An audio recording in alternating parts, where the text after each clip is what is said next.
Hello friends, welcome to अपना classes. Topic wise modern history के series का आज का टॉपिक है कांग्रेस में गरम दल और नरम दल। यह काफ़ी महत्वपूर्ण टॉपिक है, इससे क्वेश्चंस देखने को मिलते हैं, तो सारे क्वेश्चंस को ध्यान से देखिएगा। तो चलिए इस सेशन को शुरू करते हैं। फर्स्ट क्वेश्चन है, किस आंदोलन के कारण भारतीय राष्ट्रीय कांग्रेस का विभाजन हुआ, जिसके परिणाम स्वरूप नरम दल और गरम दल का उद्भव हुआ? किस आंदोलन के कारण भारतीय राष्ट्रीय कांग्रेस का विभाजन हुआ, जिसके परिणाम स्वरूप नरम दल और गरम दल का उद्भव हुआ? ऑप्शंस हैं स्वदेशी आंदोलन, भारत छोड़ो आंदोलन, असहयोग आंदोलन, सविनय अवज्ञा आंदोलन। इस क्वेश्चन का सही जवाब होगा ऑप्शन ए, स्वदेशी आंदोलन। स्वदेशी आंदोलन के कारण भारतीय राष्ट्रीय कांग्रेस का विभाजन हुआ और जिसके परिणाम स्वरूप नरम दल और गरम दल का उद्भव हुआ। स्वदेशी आंदोलन तथा विदेशी वस्तुओं के बहिष्कार को बंगाल से बाहर प्रचार करने को लेकर कांग्रेस के उग्रपंथी और नरमपंथी के बीच मतभेद हो गया, क्योंकि गरमपंथी चाहते थे कि स्वदेशी और बहिष्कार आंदोलन बंगाल तक ही सीमित न रखा जाए, बल्कि इसे देश के अन्य हिस्सों तक पहुंचाना है। गरमपंथी केवल विदेशी माल के बहिष्कार से ही संतुष्ट नहीं थे, बल्कि वे चाहते थे कि अंग्रेजी हुकूमत को किसी तरह से सहयोग न दिया जाए। इस प्रकार नरमपंथी और गरमपंथी के मध्य मतभेद हो गया था। किस आंदोलन के कारण? स्वदेशी आंदोलन के कारण। नेक्स्ट क्वेश्चन है, अधिकतर नरमपंथी नेता थे। अधिकतर नरमपंथी नेता ग्रामीण क्षेत्रों से थे या शहरी क्षेत्रों से, या ग्रामीण तथा शहरी दोनों क्षेत्रों से, या पंजाब से? इस क्वेश्चन का सही जवाब होगा ऑप्शन बी, शहरी क्षेत्रों से थे। अधिकतर नरमपंथी नेता शहरी क्षेत्रों से थे। इन नरमपंथी नेताओं में दादा भाई नौरोजी, फिरोज शाह मेहता, दिनसा वाचा, WC बनर्जी, सुरेंद्र नाथ बनर्जी आदि सभी थे और सभी शहर से ही ताल्लुक रखते थे। कांग्रेस में आने वाले ये प्रतिनिधि बड़े बड़े नगरों से आते थे और उनका जनसाधारण से कोई संपर्क नहीं था। इस प्रकार इसका सही जवाब होगा ऑप्शन बी, शहरी क्षेत्रों से। अधिकतर नरमपंथी नेता शहरी क्षेत्रों से थे। नेक्स्ट क्वेश्चन है, किसने 1904 से लगातार भारत को स्वशासन देने पर बल दिया? SN बनर्जी, अरविंद घोष, फिरोज शाह मेहता, दादा भाई नौरोजी। इस क्वेश्चन का सही जवाब होगा ऑप्शन डी, दादा भाई नौरोजी। दादा भाई नौरोजी ने लगातार 1904 से भारत को स्वशासन देने पर बल दिया था। जैसे 1904 में उन्होंने इंटरनेशनल सोशलिस्ट कांग्रेस में पहली बार स्वशासन या स्वराज की मांग रखी थी, और 1905 में भी कांग्रेस के बनारस अधिवेशन में अपने संदेश में स्वराज की बात कही थी। नेक्स्ट क्वेश्चन है, इनमें से कौन उग्रपंथी नहीं था? दिए गए ऑप्शंस में कौन उग्रपंथी नहीं था? बाल गंगाधर तिलक, मदन लाल, उधम सिंह या गोपाल कृष्ण गोखले? इस क्वेश्चन का सही जवाब होगा ऑप्शन डी, गोपाल कृष्ण गोखले।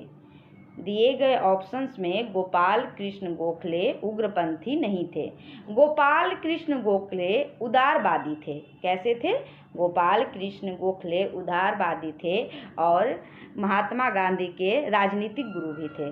गोपाल कृष्ण गोखले महात्मा गांधी के राजनीतिक गुरु भी थे, और उनका मानना था कि देश का उद्धार उत्तेजना के बवंडरों से नहीं हो सकता है।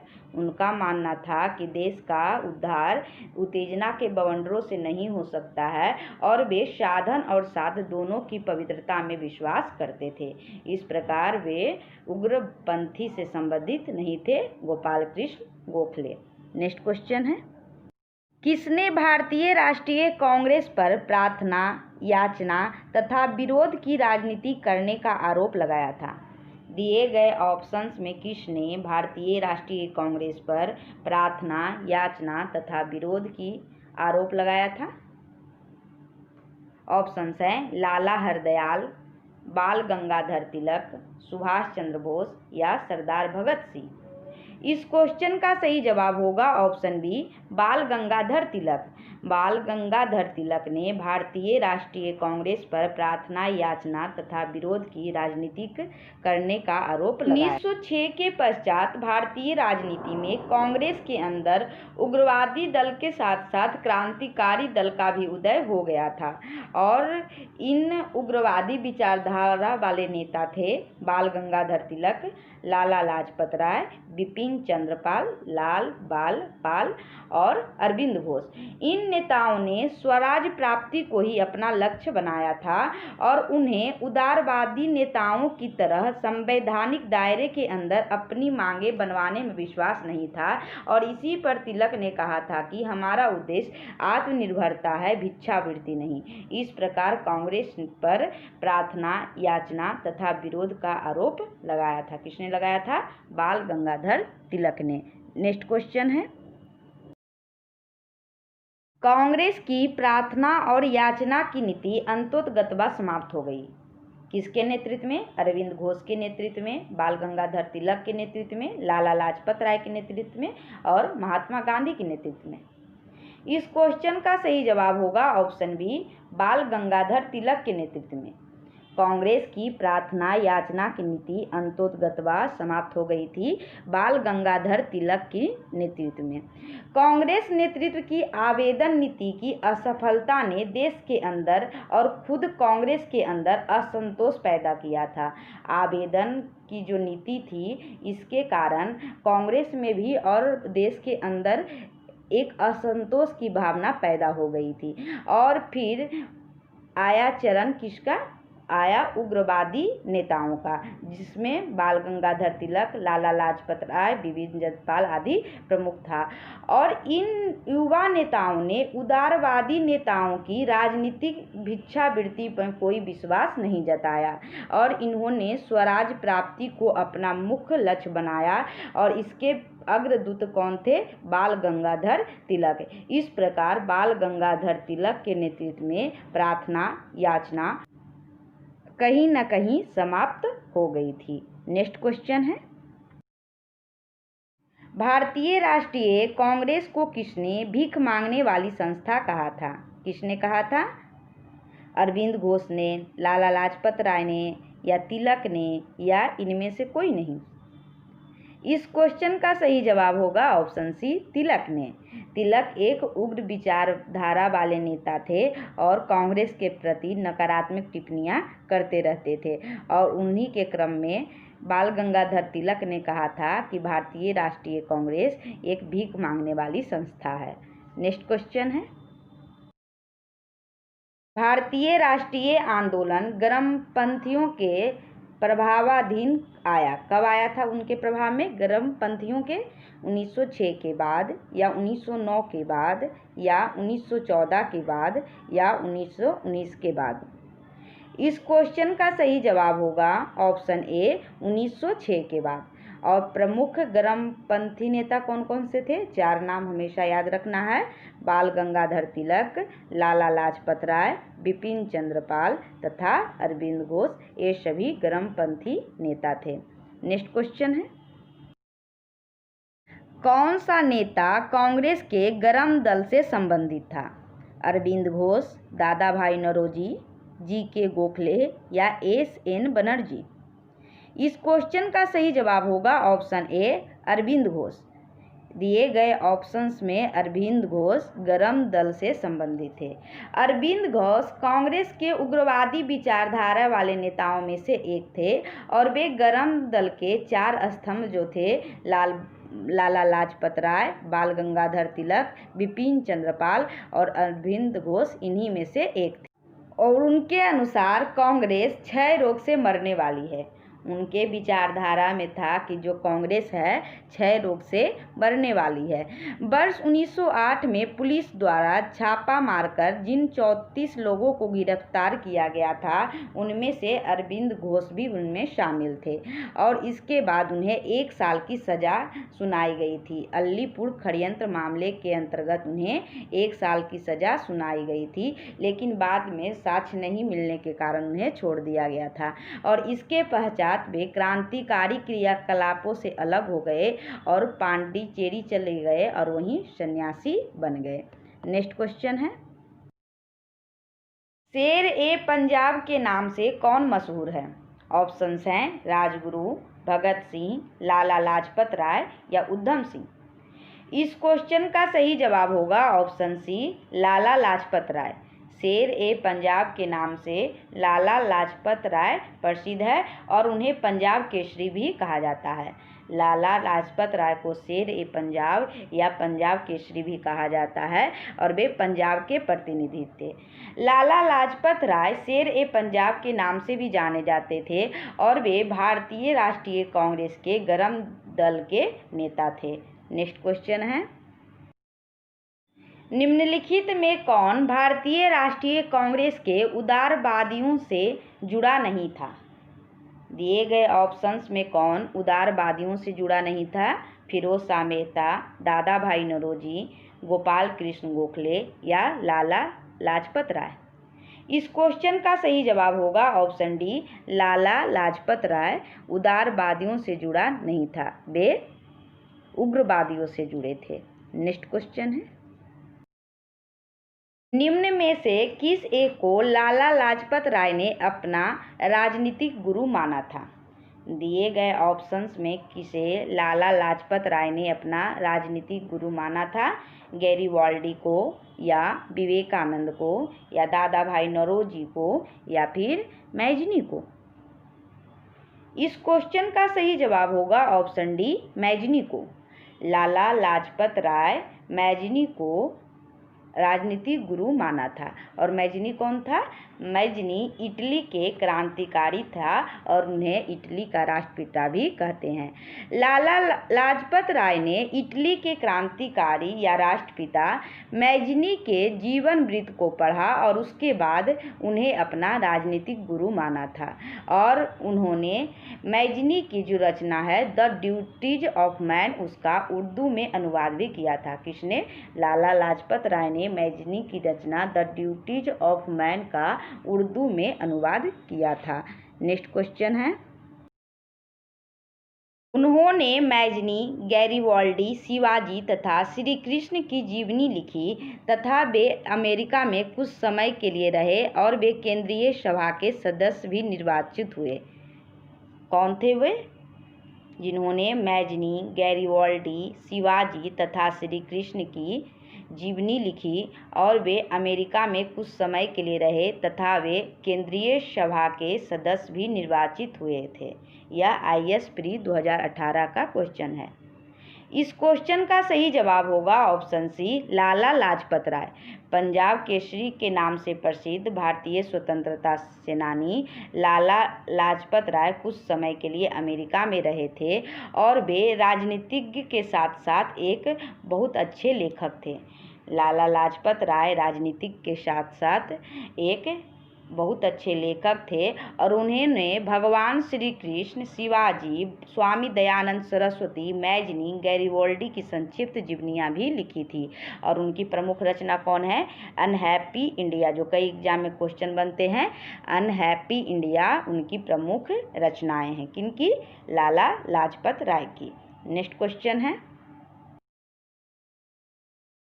निम्नलिखित में कौन मध्यम मार्गी नहीं था? दिए गए ऑप्शंस में कौन मध्यम मार्गी नहीं था? गोपाल कृष्ण गोखले, बाल गंगाधर तिलक, A.O. ह्यूम या इनमें से कोई नहीं। इस क्वेश्चन का सही जवाब होगा ऑप्शन बी, बाल गंगाधर तिलक मध्यम मार्गी नहीं थे बल्कि ये गरमपंथी थे। बाल गंगाधर तिलक, लाला लाजपत राय, बिपिन चंद्र पाल और अरविंद घोष, ये सभी क्या थे? गरमपंथी थे। नेक्स्ट क्वेश्चन, निम्नलिखित नेताओं में से कौन एक स्वदेशी के समर्थक थे? दिए गए ऑप्शंस में कौन स्वदेशी के समर्थक थे? अरविंद घोष, फिरोज शाह मेहता, दादा भाई नौरोजी या सुभाष चंद्र बोस। इस क्वेश्चन का सही जवाब होगा ऑप्शन ए, अरविंद घोष। अरविंद घोष स्वदेशी के समर्थक थे। बंगाल के विभाजन के विरोध में चलाए गए स्वदेशी आंदोलन के अरविंद घोष प्रमुख नेता थे। स्वदेशी आंदोलन के अरविंद घोष क्या थे, प्रमुख नेता थे, और उसके बाद उन्होंने क्या किया था, संन्यास धारण कर लिया था और पांडिचेरी चले गए थे। नेक्स्ट क्वेश्चन है, निम्नलिखित में से किसे भारतीय अशांति के जनक के रूप में जाना जाता है? दिए गए ऑप्शंस में किसे भारतीय अशांति के जनक के रूप में जाना जाता है? ऑप्शंस हैं ए.ओ. ह्यूम को, या दादा भाई नौरोजी को, या लोकमान्य तिलक को, या महात्मा गांधी को। इस क्वेश्चन का सही जवाब होगा ऑप्शन सी, लोकमान्य तिलक को। लोकमान्य तिलक को भारतीय अशांति के जनक के रूप में जाना जाता है। और तिलक सेवा और बलिदान में विश्वास रखते थे। उनका सेवा और बलिदान में काफ़ी विश्वास रहता था और उन्हें सरकार को चुनौती देने का हिम्मत भी था। उन्हें सरकार को चुनौती देने का हिम्मत भी था। यह उन्हीं के प्रयत्नों का परिणाम था। कांग्रेस सरकार की प्रशंसा करने वाली संस्था से बदलकर सरकार की आलोचक संस्था बन गई थी। तिलक का ही परिणाम था कि जो कांग्रेस थी पहले सरकार को प्रशंसा करती थी, उससे बदलकर वे आलोचक संस्था बन गई थी। और इसी पर सर वैलेंटाइन सिरो ने उसे भारतीय अशांति के जन्मदाता कहा था। किसने कहा था? वैलेंटाइन सिरोल ने बाल गंगाधर तिलक को भारतीय अशांति का जनक कहा था। किसने कहा था? सर वैलेंटाइन सिरोल ने। यह भी क्वेश्चन बन जाते हैं। नेक्स्ट क्वेश्चन है,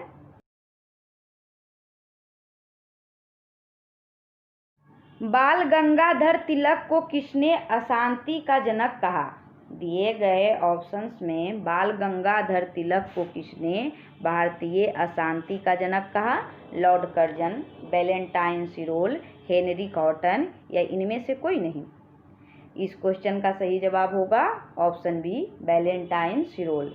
वैलेंटाइन सिरोल ने बाल गंगाधर तिलक को भारतीय अशांति का जनक कहा था। नेक्स्ट क्वेश्चन है, बीजी तिलक को सजा के पश्चात निम्नलिखित में से किसने दया की वकालत की थी और कहा था कि संस्कृत के एक विद्वान के रूप में तिलक में मेरी दिलचस्पी है? ऑप्शंस हैं रविन्द्रनाथ टैगोर, मैक्स मुलर, बिपिन चंद्रपाल, या विलियम जोन्स। इस क्वेश्चन का सही जवाब होगा ऑप्शन बी, मैक्स मुलर। बाल गंगाधर तिलक को सजा सुनाए जाने के पश्चात प्रसिद्ध विद्वान मैक्स मुलर ने दया की वकालत की थी और कहा था कि संस्कृत के एक विद्वान के रूप में तिलक में मेरी दिलचस्पी है। नेक्स्ट क्वेश्चन है, 1908 में 6 वर्ष की कारावास की सजा स्वतंत्रता संग्राम के किस उग्रवादी नेता को दी गई थी? ऑप्शंस हैं बिपिन चंद्रपाल को, या बाल गंगाधर तिलक को, या लाला लाजपत राय को, या अरविंद घोष को। इस क्वेश्चन का सही जवाब होगा ऑप्शन बी, बाल गंगाधर तिलक को। वर्ष 1908 में बाल गंगाधर तिलक को केसरी में प्रकाशित लेखों के कारण राजद्रोह का मुकदमा चलाया गया। किसके कारण? केसरी में प्रकाशित लेखों के कारण। और इसके उपरांत 6 वर्ष का कारावास की सजा दी गई थी। कितने वर्ष का? 6 वर्ष की कारावास की सजा देकर मांडले जेल बर्मा भेज दिया गया था। नेक्स्ट क्वेश्चन है,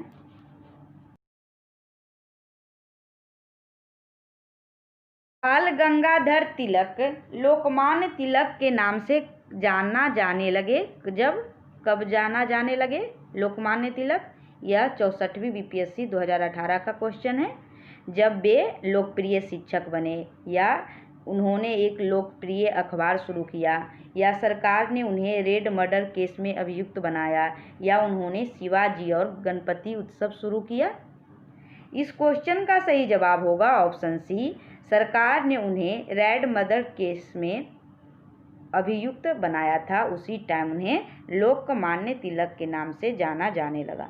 ब्रिटिश सरकार ने बाल गंगाधर तिलक को पुणे के असिस्टेंट कलेक्टर रेड की हत्या के मामले में अभियुक्त बनाया था और तिलक को दोषी पाया गया और उन्हें 18 माह के कठोर कारावास की सजा सुनाई गई थी। और जब वे जेल से बाहर आए थे तो उन्हें राष्ट्रीय नायक के रूप में उभरे थे और उन्हें लोकमान्य की उपाधि प्रदान की गई थी। इस प्रकार इसका सही जवाब होगा ऑप्शन सी। सरकार ने उन्हें रेड मर्डर केस में अभियुक्त बनाया था, इसके पश्चात उन्हें लोकमान्य की उपाधि प्राप्त हुई थी। नेक्स्ट क्वेश्चन है 1908 में बाल गंगाधर तिलक को जेल हुई थी। कितने साल के लिए? 5 साल के लिए या 6 साल के लिए या 7 साल के लिए या 8 साल के लिए? इस क्वेश्चन का सही जवाब होगा ऑप्शन बी 6 साल के लिए। 1908 में बाल गंगाधर तिलक को 6 साल की सजा हुई थी। नेक्स्ट क्वेश्चन है महाराष्ट्र में गणपति पर्व का श्री गणेश किया था। महाराष्ट्र में गणपति पर्व का श्री गणेश किसने किया था? बीजी तिलक ने या एमजी रानाडे ने या बिपिन चंद्रपाल ने या अरविंद घोष ने? इस क्वेश्चन का सही जवाब होगा ऑप्शन ए बीजी तिलक ने। बीजी तिलक ने महाराष्ट्र में गणपति पर्व का श्री गणेश किया था, शुभारंभ किया था। वे प्रथम राष्ट्रवादी नेता थे जिन्होंने जनता के निकट संबंध स्थापित करने का प्रयत्न किया और इस दृष्टि से वे महात्मा गांधी के अग्रगामी थे। उन्होंने महाराष्ट्र में शिवाजी महोत्सव तथा गणपति पर्व आरंभ किए ताकि जनता में राष्ट्र सेवा की भावना जगे। इस प्रकार उन्होंने धर्म का राजनीतिक अस्त्र के रूप में प्रयोग किया, परंतु इसका उद्देश्य सांप्रदायिकतावादी नहीं बल्कि जन जागरण था। नेक्स्ट क्वेश्चन है भारतीय मुसलमान समान रूप से उग्रवादी आंदोलन की ओर आकर्षित नहीं हुए, इसका कारण क्या था? इस क्वेश्चन का सही जवाब होगा ऑप्शन डी उग्रवादियों की हिंदू अतीत का राग अल्पाने की नीति। यहाँ पे राग होगा, राज नहीं। भारतीय मुसलमान समान रूप से उग्रवादी आंदोलन की ओर आकर्षित नहीं हुए थे क्योंकि उग्रवादी नेता हिंदू अतीत को वापस लाने की बात करते थे, जिसमें अरविंद घोष ने कहा था कि स्वतंत्रता हमारा जीवन का उद्देश्य है और हिंदू धर्म ही हमारे इस उद्देश्य को पूर्ति करेगा। इसी कारण भारतीय मुसलमान उग्रवादी आंदोलन की ओर आकर्षित नहीं हुए थे क्योंकि उग्रवादियों की हिंदू अतीत राग अल्पाने की नीति थी, इसी कारण। नेक्स्ट क्वेश्चन है किसने महाराष्ट्र के गणपति उत्सव का एक ऐसा काया पलट किया कि वह एक राष्ट्रीय उत्सव हो गया और उसका स्वरूप राजनीतिक हो गया? ऑप्शंस हैं रामदास, शिवाजी, महादेव गोविंद रानाडे या बाल गंगाधर तिलक। इस क्वेश्चन का सही जवाब होगा, आसान क्वेश्चन है, बाल गंगाधर तिलक। नेक्स्ट क्वेश्चन है महात्मा गांधी के साथ निम्न मुसलमानों में से किसने बाल गंगाधर तिलक की अर्थी उठाई थी? यह यूपीपीसीएस 2014 का क्वेश्चन है। महात्मा गांधी के साथ निम्न मुसलमानों में से किसने बाल गंगाधर तिलक की अर्थी उठाई थी? ऑप्शंस हैं शौकत अली, मोहम्मद अली, मौलाना ए.के. आज़ाद या M.A. अंसारी। इस क्वेश्चन का सही जवाब होगा ऑप्शन ए शौकत अली। बाल गंगाधर तिलक की मृत्यु कब हुई थी? बाल गंगाधर तिलक की मृत्यु 1 अगस्त 1920 को हुई थी और उसके पश्चात उनकी अर्थी महात्मा गांधी के साथ मौलाना शौकत अली ने उठाई थी और डॉक्टर सैफुद्दीन किचलू ने भी उठाया था। और इस प्रकार मौलाना हजरत मोहानी ने उस समय शोक गीत पढ़ा था। किसने शोक गीत पढ़ा था? मौलाना हजरत मोहानी। इस प्रकार कांग्रेस के नरम दल और गरम दल से जुड़े प्रमुख क्वेश्चंस का यह सेशन समाप्त हुआ, जो निश्चय ही आगामी एग्जाम में महत्वपूर्ण भूमिका निभाएंगे। और अगर यह वीडियो आपको अच्छी लगी हो और हेल्पफुल लगी हो तो लाइक करें, सब्सक्राइब करें एंड कमेंट करें। Thank you for watching.